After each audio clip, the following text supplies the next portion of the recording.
Dicen los que conocen bien China que para hacer negocios allí es primordial ganarte la confianza del cliente.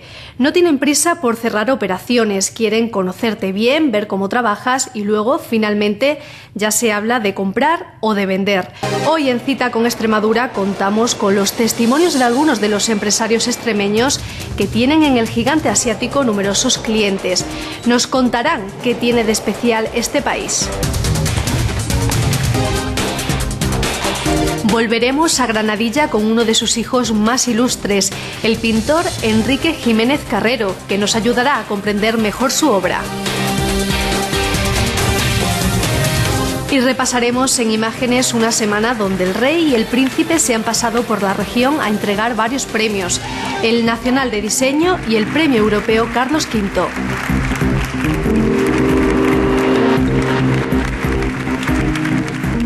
Vender en China, este es el objetivo de muchas empresas extremeñas que han decidido dar el paso.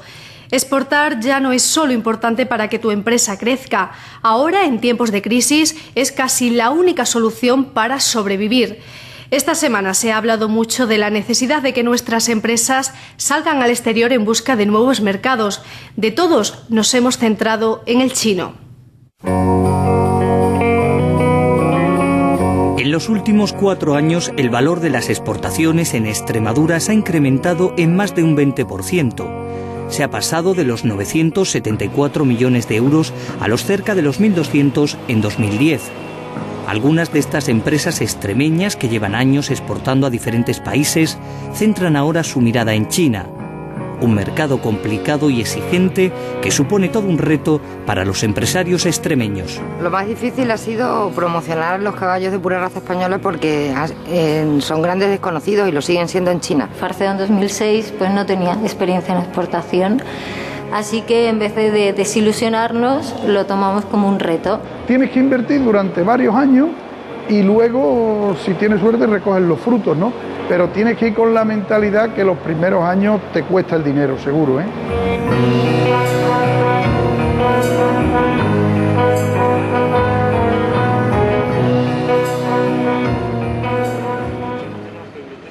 Desde esta fábrica extremeña se exporta aluminio a medio mundo. En Portugal, Francia, Argelia o Brasil se encuentran algunos de sus clientes. De hecho, la mitad aproximadamente de la facturación anual del grupo López Bolaños proviene de las exportaciones. Su estrategia de comercialización en el exterior ha permitido a esta empresa de Fuente del Maestre seguir creciendo a pesar de la crisis. Si nosotros estamos manteniendo el empleo e incluso creando empleo es gracias por el mercado exterior, ¿no? Si hubiéramos dependido del nacional solo, lógicamente ahora pues estaríamos como el resto de las empresas, ¿no? Con reducciones del 50 al 60% de plantilla. Entonces, gracias a la exportación estamos manteniendo los niveles de facturación y creando empleo, ¿no? Esta crisis puede tener esa contrapartida favorable y es enseñar, en cierta medida, ayudar con un efecto escarmiento a entender que las exportaciones no forman parte de decisiones auxiliares, sino que forman parte del núcleo esencial de la función comercial de una empresa. Por eso es razonable que ese tipo de empresarios asuman que la exportación es tan importante como la venta nacional. En marzo, este grupo de empresas, que se dedica a la cristalería y al aluminio para chapas, puertas y ventanas, estará presente en la Feria RT de Shanghái para fortalecer su presencia en el mercado chino. Y han firmado con una empresa del país asiático un contrato durante 5 años para suministrarle lamas de persianas. Un acuerdo que asciende a unos 5 millones de euros y que les permite abrirse mercado en un sector que es liderado por las empresas alemanas. Nosotros, nuestra ventaja, entre comillas, podemos decir que somos unos aprovechados, nos estamos aprovechando de los alemanes, que son los que han creado esta cultura. Hay empresas alemanas muy fuertes en persiana, con unos departamentos de marketing impresionantes, están creando vía escuelas de arquitectos la necesidad de la persiana y bueno, y se está introduciendo, ese producto se ha creado la necesidad y se está introduciendo. Y luego vamos nosotros un poquito detrás de ellos con un producto que ya conocen y que es tan bueno como el alemán, pero sí que tiene que ser un poquito más barato. porque si no, no venderíamos, ¿eh? Y bueno, para nosotros vender un 10% más barato que un alemán no supone ningún esfuerzo, eso para nosotros lo llevamos muy bien.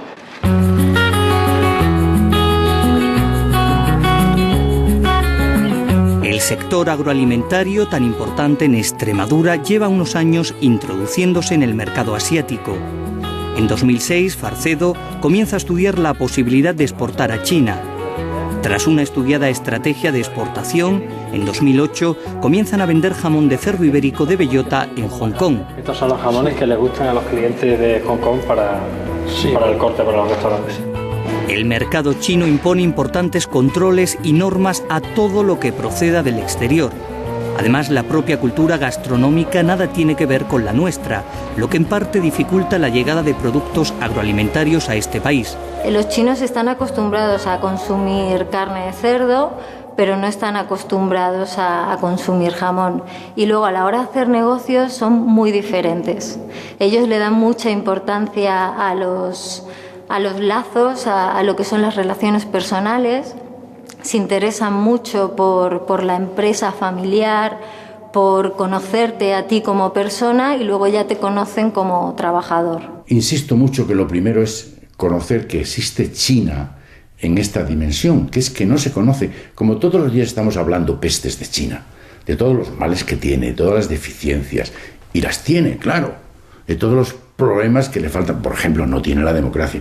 Vale, pero como mercado tiene y como país muchísimas cosas positivas. Si estamos hablando mal de China, todo el que piensa plantear salir a China, si además es otro idioma y otro mundo, pues claro, se retrae porque estamos hablando contra ese mercado en definitiva. Lo primero que insisto es conozcamos el mercado, conozcamos sus posibilidades. Farcedo, que en chino significa el deseo de grandeza, pretende este año enviar a Hong Kong 1000 piezas de jamón ibérico de bellota, un alimento que sin embargo gusta mucho en China y es considerado toda una delicatessen solo apta para la clase social alta china. Los chinos le dan mucha importancia al estatus social y para ellos consumir jamón ibérico de bellota es lo más alto de la escala social. Es un producto que viene de España, un país al que admiran. Les encanta la cultura española y saben que el único sitio donde se produce el jamón ibérico es en España y saben lo que significa el jamón ibérico para nuestra cultura. Saben que siempre va ligado a un momento alegre, a un momento de estatus social, que no todo el mundo tiene acceso al jamón ibérico de bellota. Entonces, para ellos es una manera de tener estatus social también, aparte de que lo han probado y les gusta. China se ha convertido ya en la segunda potencia económica mundial. Es el banquero de Estados Unidos y el motor económico de África. A primeros de año, la visita a nuestro país del viceprimer ministro chino dejó 14 acuerdos comerciales por valor de más de 5.500 millones de euros. Además, se llegó al compromiso de elevar durante este 2011 el comercio entre ambos países y estimular, por ejemplo, la llegada de turistas chinos a España. El año 2015, según la Organización Mundial de Turismo, de China saldrán 100 millones de turistas de poder adquisitivo medio alto. ¿Cuántos vamos a traer? Tenemos 5 años. Vamos a trabajar a 5 años vista. ¿Cuántos traemos de esos? Ahora traemos a Extremadura al año 200.000 extranjeros. Podemos traer 200.000 chinos y ya multiplicamos por 2. Podemos, pero si nos ponemos. Qué duda cabe que si España consigue, sobre la base de unas infraestructuras de transporte muy buenas, que los turistas no solo acudan, sino que complementen el sol y la playa con otros atractivos, Extremadura podrá también ser una de las regiones generadoras de ingresos por servicios de turismo. Nuestra región contempla en su estrategia de internacionalización de la economía extremeña aumentar el número de empresas exportadoras. De momento, más de 1.300 empresas ya lo hacen, sobre todo a países como Portugal, Alemania, Argelia o Brasil, aunque el objetivo es lograr que 1.000 empresas vendan regularmente en el exterior. Además, se pretende que las exportaciones se acerquen al 15% del Producto Interior Bruto.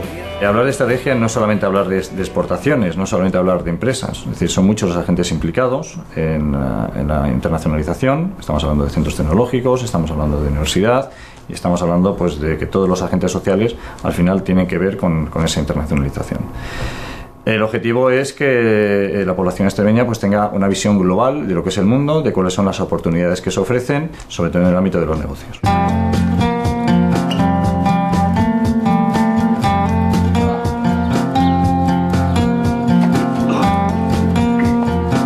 Mientras, un grupo reducido de empresas comienza a abrirse camino en China con alguna que otra complicación, como les ocurre a los criadores de caballo de pura raza española de la región. Como no hay un acuerdo de transporte de animales vivos directo entre los gobiernos, entre el español y el chino, pues los caballos de España tienen que salir haciendo una previa cuarentena en Holanda, con lo cual están allí 45 días y ya una vez que han pasado todas esas pruebas sanitarias en Holanda, salen desde allí, pero como si fuera ya una exportación holandesa. Eso complica mucho porque los costes se disparan, lógicamente. A los chinos les atrae la nobleza y la belleza de nuestros caballos. Los utilizan para el paseo, para la doma clásica, disciplina que se está introduciendo poco a poco en el país.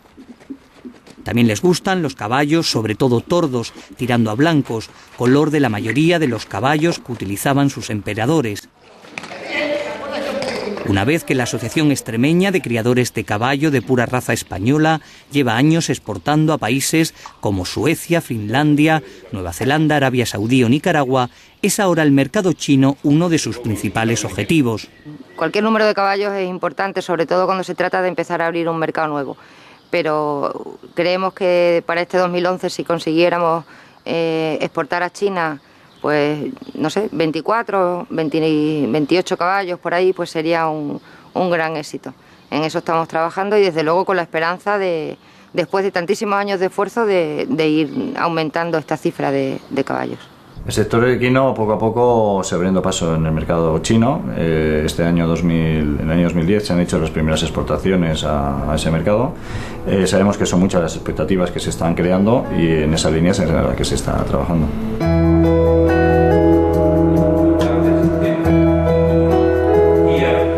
Ahora los esfuerzos están puestos en intentar equilibrar la balanza comercial y aumentar las exportaciones en el país asiático, que el año pasado supusieron un montante económico de 5,2 millones de euros en Extremadura. La ebullición constante en la que se encuentra el mercado chino obliga a nuestros empresarios a estar allí, porque como coinciden los expertos, o estás en China o no estás en el mundo.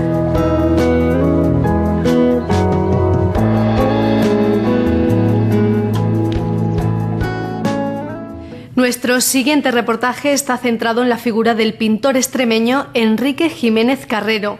Lo veremos enseguida. Antes, os recordamos que tenemos pendiente darnos una vuelta por Fuente de Cantos para conocer esta localidad un poquito mejor.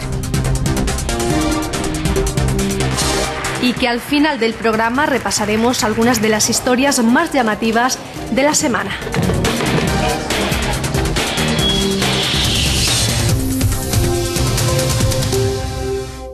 Su vida y su obra se funden con la historia de un pueblo. Su pintura está llena de connotaciones que nos conducen a conceptos tan sugerentes como el tiempo o el recuerdo. Enrique Jiménez Carrero es un artista que ha creado un mundo propio a partir de Granadilla.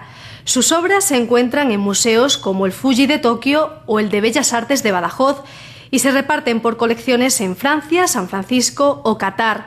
Ahora le conocemos en todas sus facetas.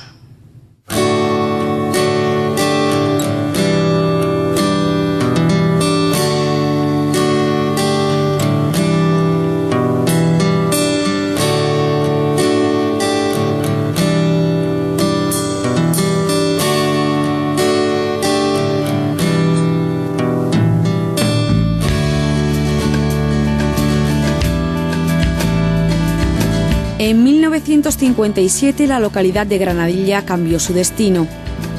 En sus proximidades se construyó el embalse de Gabriel y Galán. Este hecho supuso su expropiación por parte de la Confederación Hidrográfica del Tajo y la emigración de sus habitantes. gente que se fue aún siendo niño y a los que su marcha a otras localidades dejó una huella imborrable en sus vidas. Aquí nació el pintor y escultor Enrique Jiménez Carrero. Medio siglo después, volvemos con el artista a la casa que le vio nacer.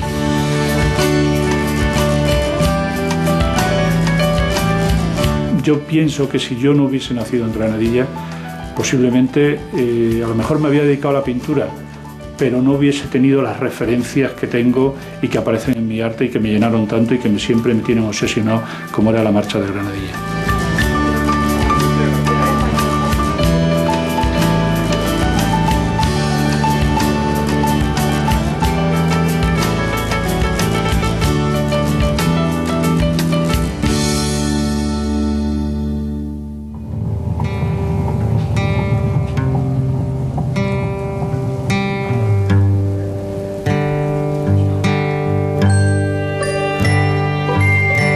Enrique Jiménez Carrero empezó a dibujar con 4 años. Dibujaba lo que deseaba tener y entonces no tenía: juguetes. En su trayectoria profesional esa referencia, como otras, han sido una constante. La carta a los reyes, sus zapatos, los azulejos sobre los que se deslizaba el coche que nunca llegó. Es lo que el autor llama códigos de identificación, que el espectador reconozca su obra, entre otras, aun sin ver su nombre. Esos códigos de identificación casi todos parten de aquí, de Granadilla. De hecho, las miradas de mis primeros cuadros, recuerdo mucho las miradas a través de las puertas, como acechando, como no queriendo abandonar el sitio donde había nacido la gente. Esas miradas tristes, a veces lagrimosas, ese apartar el visillo como para que no te vean, como si te estuvieses escondiendo para no tener que abandonar tu casa.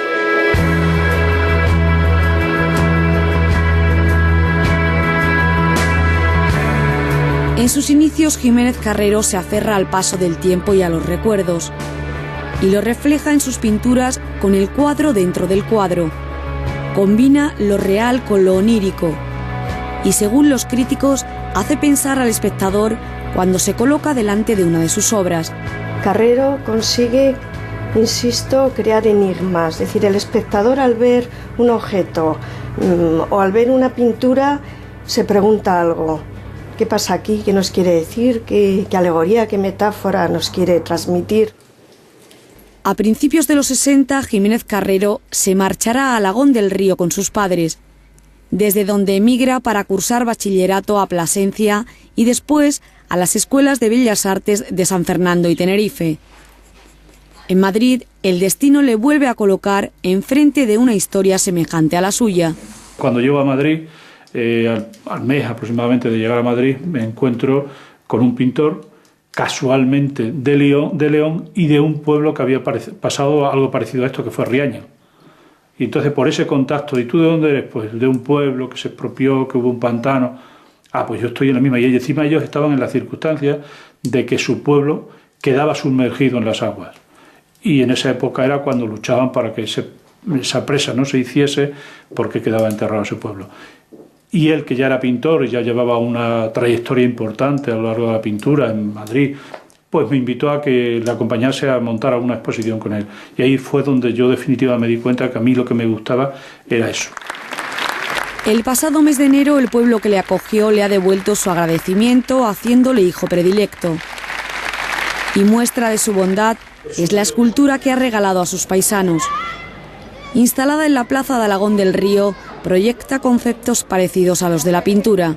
En la pintura, insisto, es el color, la luz, el tiempo, las sensaciones, el vacío, pero en la escultura es más bien lo que rodea a la escultura, no la escultura en sí, no las calidades de la propia escultura, sino el espacio donde la ha colocado o esa relación del entorno con el propio objeto. Son criterios muy distintos.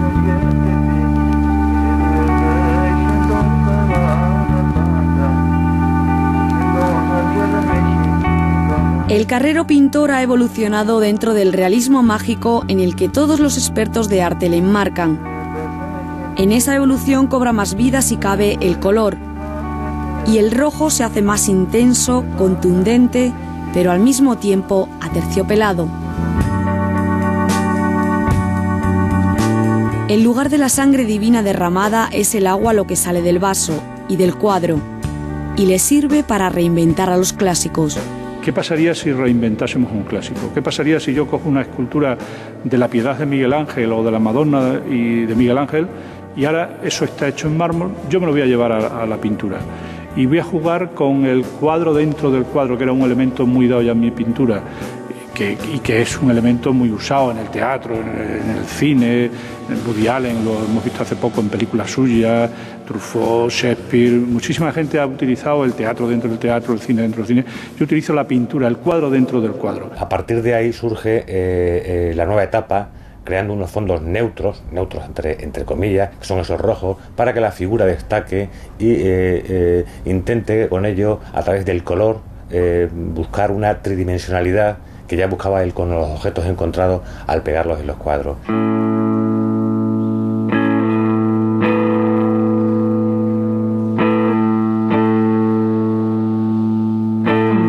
Su última exposición ha sido en Plasencia.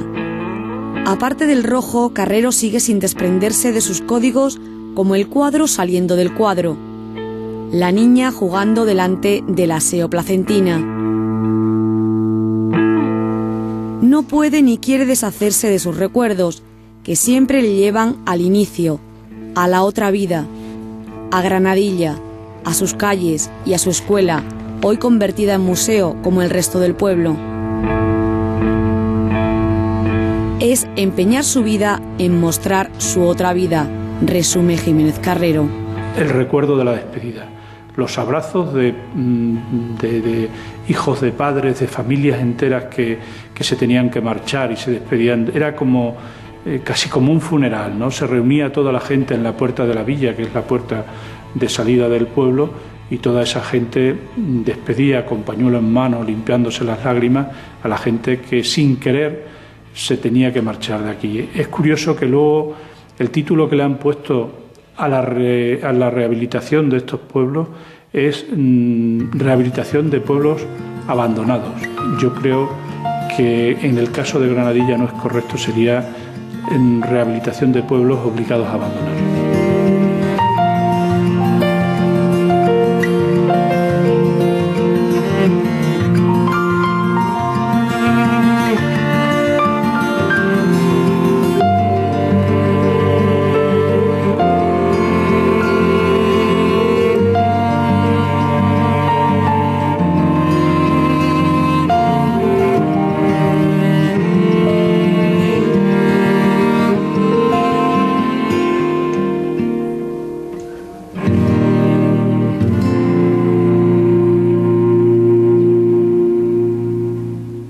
Miramos ahora al sur de la región. Nos vamos a Fuente de Cantos, donde disfrutamos de un día fantástico para pasear y reflexionar.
Y ahora vamos a repasar la actualidad de los últimos 7 días, pero en su cara más amable.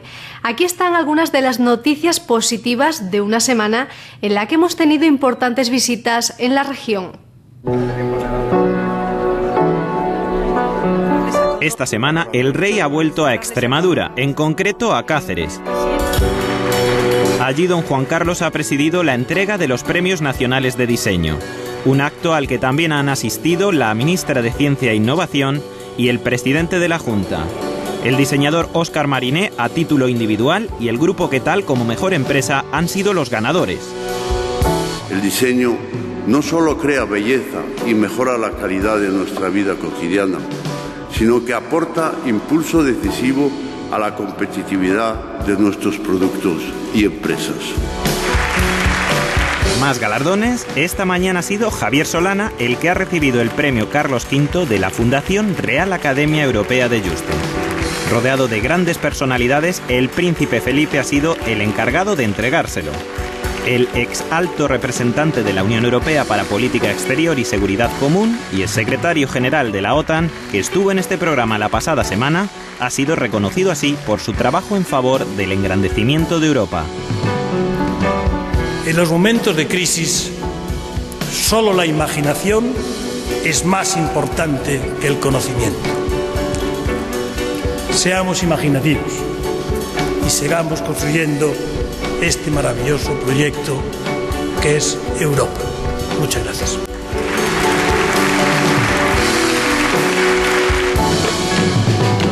También lleva el nombre de Carlos V la ruta senderista que transcurre entre Jarandilla y Cuacos de Juste. Este año la cita ha tenido un tono reivindicativo. Quiere ser fiesta de interés turístico regional. Por ello, junto a los 8.000 caminantes, técnicos de la Junta de Incógnito han hecho a pie los 12 kilómetros del trayecto. A finales de año sabremos el veredicto. La mejor estación de autobuses de todo el país es la de Badajoz. Así lo dice la Asociación Nacional para el Desarrollo del Transporte, que esta semana ha entregado el premio. La estación pacense ha ganado a medio centenar de competidoras de toda España, según las encuestas a los usuarios, por su atención, información, limpieza y ubicación. Y estos canarios también son los mejores, los más guapos.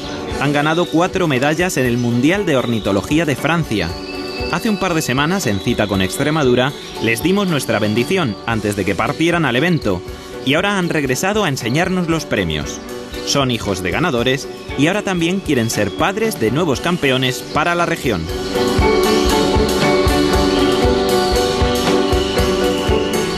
Antes de irnos, recordad que podéis escribir vuestras sugerencias a través de Facebook.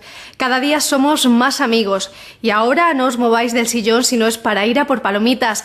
Os quedáis con la película $1 Million Baby de Clint Eastwood. Hasta la semana que viene.